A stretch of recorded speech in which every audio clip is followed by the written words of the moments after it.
सभी देवियों और सज्जनों को राम राम। एक लंबे अंतराल के बाद श्रावण महीने में यह चर्चा पुनर्प्रारंभ कर रहा हूँ। आज श्रावण मास की अमावस्या है, जिसे हरियाली अमावस्या के नाम से जाना जाता है। हरियाली मतलब प्रकृति। तो आइए हरियाली अमावस्या के दिन हम लोग प्रण लें कि अपने पूर्वजों के निमित्त, अपने जन्मदिन पे, पूर्वजों की पुण्यतिथि पे, बच्चों के जन्मदिन पर जरूर एक वृक्ष लगाएं। आप सबको विदित है कि पर्यावरण का संरक्षण हमारे पुनीत कार्यों में से एक कार्य है। अतः ज़्यादा से ज़्यादा वृक्ष अगर हम लगाएंगे तो हमारा पर्यावरण सुरक्षित रहेगा, ऑक्सीजन का उत्पादन पर्यावरण में होता रहेगा, शुद्धि रहेगी, विचारों में शुद्धता रहेगी। और जो कहते हैं कि गर्मी बढ़ती जा रही है, ग्लोबल वार्मिंग होती जा रही है, जिसे ग्लेशियर इत्यादि तक पिघलने लगते हैं, तो संतुलन बरकरार रहेगा। तो हरियाली अमावस्या के दिन आज ये प्रण लें हम कि हम लोग आज के दिन और बचे हुए सावन के महीने में अपने पूर्वजों के निमित्त एक एक वृक्ष, एक एक पौधा जरूर लगाएंगे। और प्रण लें कि पूरे साल भर में कोई भी दिन हमारा जन्मदिन होगा, शादी का वर्षगांठ होगा, बच्चों का जन्मदिन होगा, तो प्रत्येक दिन एक एक पौधा अगर हम लगाएंगे, किसी बाग में, किसी बगीचे में, किसी पार्क में, अपने घर पे, स्कूल में, अस्पताल में, सार्वजनिक जगहों पे, रेलवे स्टेशनों पे, तो हमारी प्रकृति बहुत सुंदर रहेगी, सुरक्षित रहेगी। पौधे में हम नीम का पौधा, पीपल का पौधा, आंवले का पौधा, आंवले का वृक्ष और इत्यादि जो बड़े फायदेमंद वृक्ष हैं, तुलसी जी का पौधा इत्यादि हम लगा करके पर्यावरण की रक्षा कर सकते हैं। और हमारे लिए भी नीम तो बहुत स्वास्थ्यजनक चीज है, तुलसी जी का भी बहुत स्वास्थ्य में अच्छा योगदान है। इसी तरह से गिलोय बहुत अच्छा माना जाता है। तो ये सारे पौधे अगर हम प्रकृति को देंगे तो प्रकृति हमें ये सप्लाई होती रहेगी, ये चेन बना रहेगा। आंवला भी बहुत अच्छा माना जाता है, तो आंवले का भी ज़्यादा से ज़्यादा वृक्षारोपण करके हम इस कार्य को आगे बढ़ाएं। कृष्णाय वासुदेवाय हरे परमात्मने प्रणतः क्लेश नाशाय गोविंदाय नमो नमः। भगवान कृष्ण को याद करते हुए अपनी चर्चा को आगे बढ़ाते हैं। और हम देखते हैं कि ये अमावस्या की तिथि हमारे पूर्वजों की तिथि होती है। पूर्वजों के निमित्त हर महीने अमावस्या आती है। तो पूर्वजों को अगर हम गीता का 7वें अध्याय का पाठ करके उनको सुनाएं तो उनको बड़ी शांति मिलती है। और पूर्वज हमारे अदृश्य सहायक होते हैं। हम पूर्वजों के ऋणी हैं, उन्हीं का DNA हमारे में है। तो हम अपने पूर्वजों को याद करते हुए, अगर उनको सम्मान देते हुए अगर अपना कार्य करेंगे तो बहुत ही समृद्धि रहेगी, बड़ा ही संपन्नता ही रहेगी, सुखद रहेंगे, स्वस्थ रहेंगे, मस्त रहेंगे। तो आज की चर्चा मैंने रामचरितमानस के उत्तरकांड से करने का प्रयास किया है। और उत्तरकांड में भरत जी कुछ प्रश्न भगवान राम से करते हैं। उन भगवान राम जब उन प्रश्नों का उत्तर देते हैं तो ऐसा प्रतीत होता है कि आज के युग में वो बातें सार्वभौम रूप से सत्य हैं और उनकी सत्यता में कोई दो राय नहीं है। इसी प्रसंग को लेकर आगे बढ़ने का आज विचार बना है। और ये चर्चा इस तरह से है, उत्तरकांड के 36वें से 27वें दोहे के 36वें से 37वें दोहे के बीच में, और 36वें दोहे के से ही शुरुआत होती है। इसमें भरत जी कहते हैं, नाथ नमो संदेह कछु सपने हो शोक नमो, केवल कृपा तुम्हारी कृपानंद संदो। हे नाथ, न तो मुझे कुछ संदेह है और न सपने में भी शोक और मोह है। हे कृपा और आनंद के समूह, ये केवल आप ही कृपा का फल है। तो कहते हैं कि मुझे कोई संदेह नहीं है, फिर भी मैं आपसे कुछ प्रश्न करूंगा। तो आगे वो कहते हैं, श्री मुख तुम पुनि किन्नी बढ़ाई, तिन पर प्रभु ही प्रीति अधिकाई। सुना चाहूं प्रभु तिनकर लक्षण, कृपा सिंधु गुण ज्ञान विचक्षण। आपने भी अपने श्रीमुख से उनकी बड़ाई की है, उन पर प्रभु का प्रेम भी बहुत है। हे प्रभु, मैं उनके लक्षण सुनना चाहता हूँ। आप कृपा के समुद्र हैं, गुण तथा ज्ञान में अत्यंत निपुण है। तो संत और असंत के लक्षण भरत जी भगवान श्री राम से सुनना चाहते हैं कि क्या हैं। संत असंत भेद बिलगाई, प्रणत पाल मुहि कहूँ बुझाई। संतन के लक्षण सुनु भ्राता, अगणित श्रुति पुराण विख्याता, हे शरणागत का पालन करने वाले संत और संत को भेद अलग अलग करके मुझको समझा कर कहिए। ये लक्ष्मण जी का प्रश्न है। श्री राम जी ने कहा, हे भाई, संतों के लक्षण गुण असंख्य हैं जो वेद और पुराणों में प्रसिद्ध है। अब भगवान राम भरत के प्रश्नों का जवाब दे रहे हैं। संत असंतन के ऐसे करनी, जिमि कुठार चंदन आचरणी, काटई परसु मलय सुनि भाई, निज गुण दे सुगंध वसाई। संत और संतों की करनी ऐसी है जैसे कुल्हाड़ी और चंदन का आचरण होता है। चंदन और कुल्हाड़ी का आचरण संत और संत के एक तरह के प्रतीक रूप में भगवान ने बताया है। हे भाई सुनो, कुल्हाड़ी चंदन को काटती है क्योंकि उसका स्वभाव या काम है वृक्षों काटना, किंतु चंदन अपने स्वभाववश अपना गुण देकर उसे काटने वाली कुल्हाड़ी को सुगंध से सुवासित कर देता है। यहाँ कुल्हाड़ी असंत है, चंदन संत है। कुल्हाड़ी चंदन को काटती है लेकिन बदले में चंदन अपनी सुगंध उसको देता है।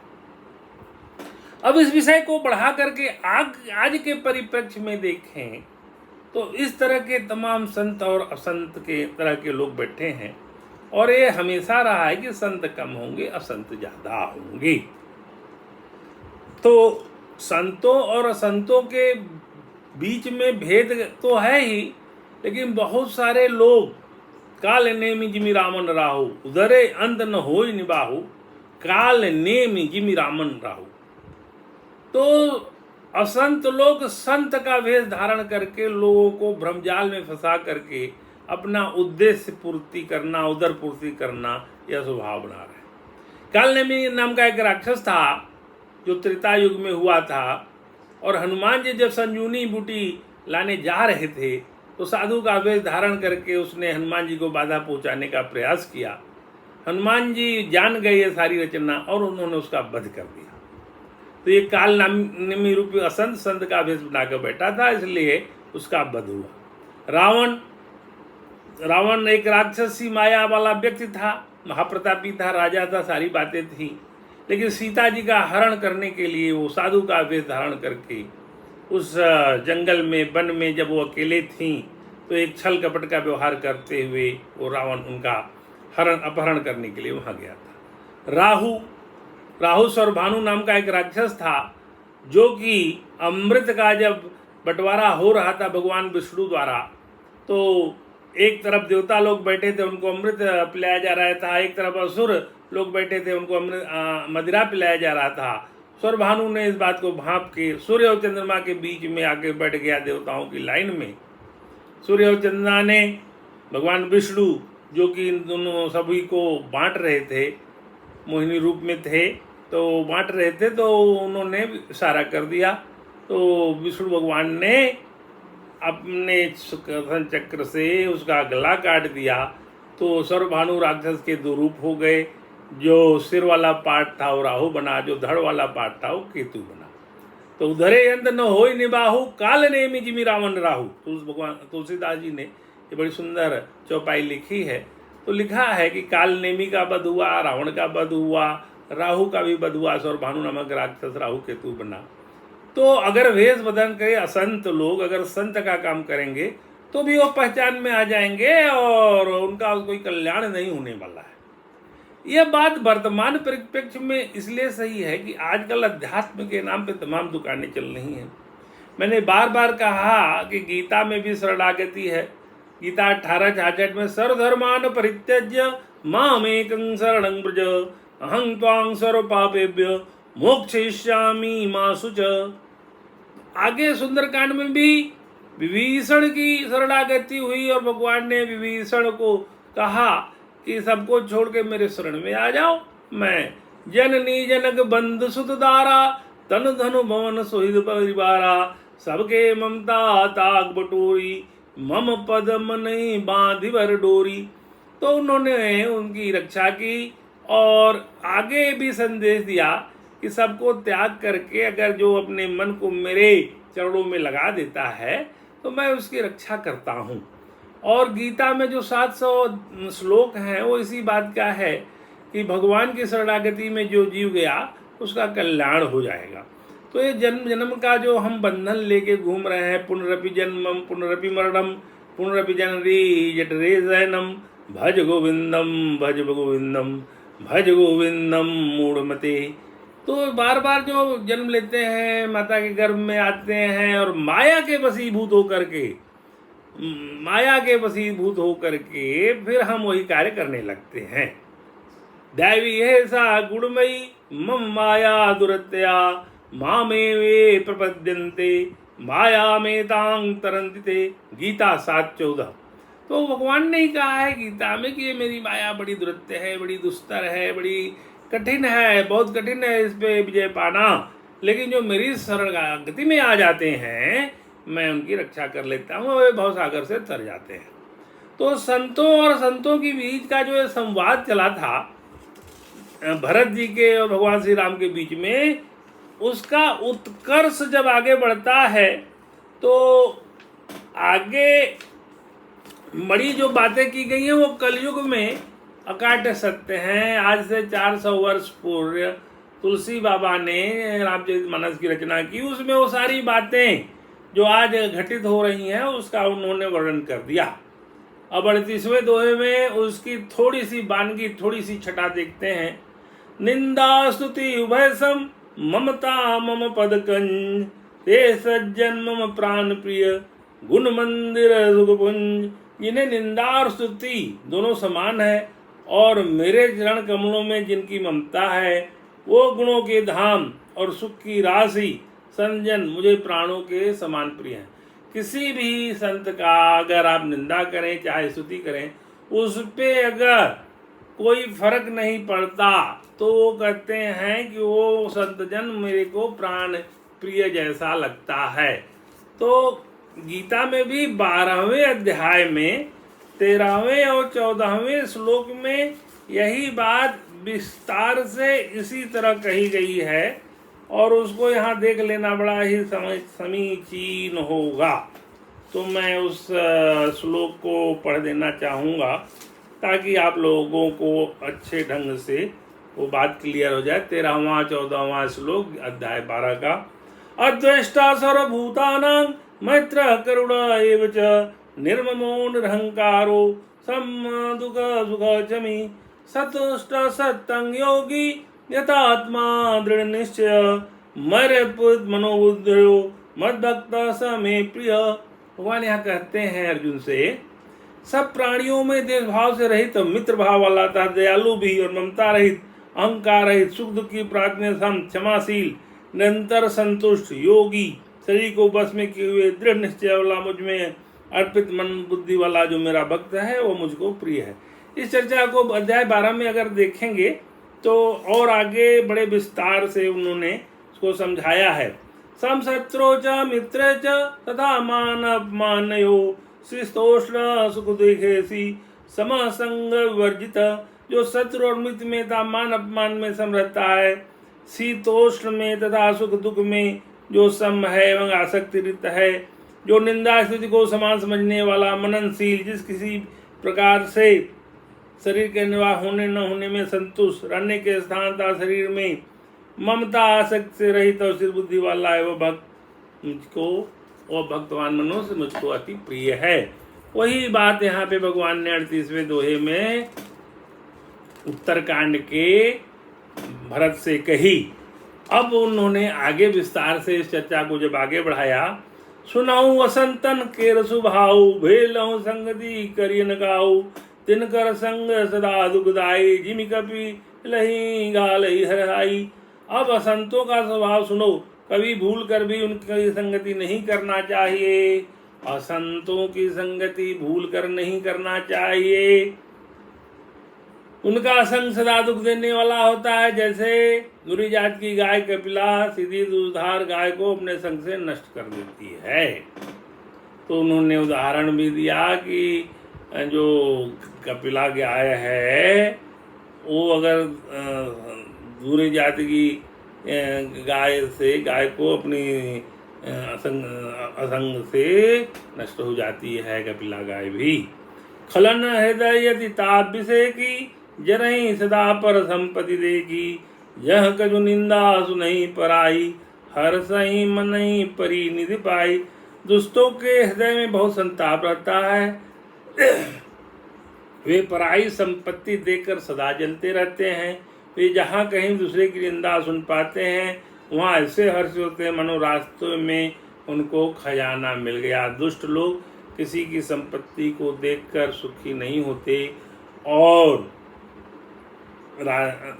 किसी की निंदा सुनते हैं तो उनको बड़ा हर्ष होता है। काम क्रोध मद लोभ परायण, निर्दय कपटी कुटिल मलायन। भैरव कारण सब काहू सो, जो कर हित अनहित ताहू सो। वे काम क्रोध मद और लोभ के प्राणता निर्दयी कपटी कुटिल और पापों के घर होते हैं।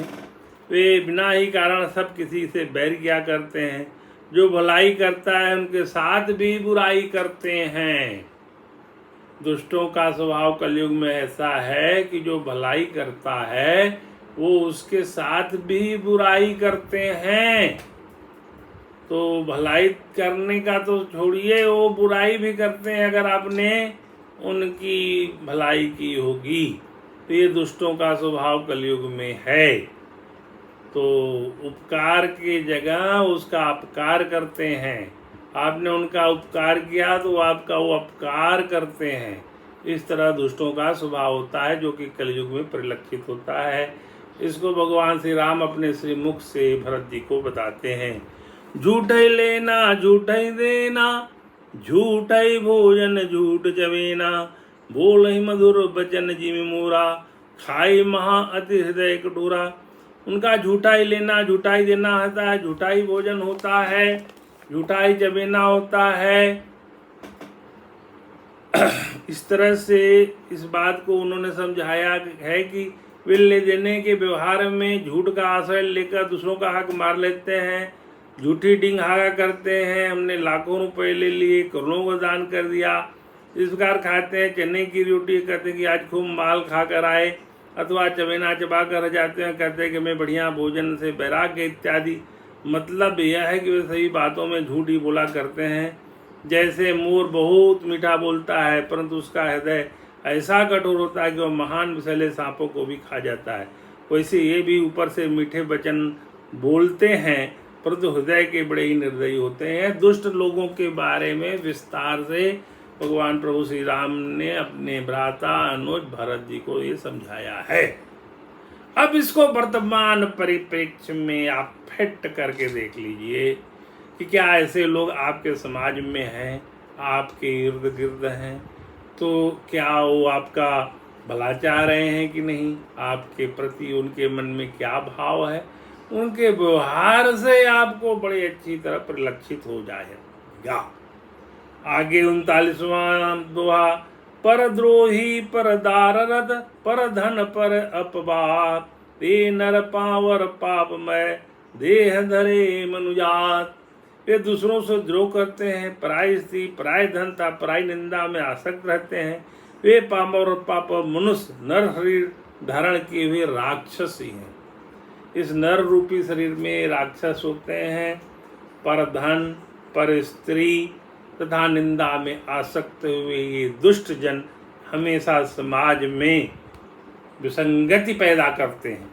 लोभ है ओढ़न लोभ है डासन, शिष्णु दर पर जमपुर त्रासन। काहू की जो सुनहि बड़ाई, श्वास ले जनु जूड़ी आई। लोभ ही उनका उड़ना है, लोभ ही बिछोना होता है, अर्थात लोभ ही से सदा घिरे हुए रहते हैं।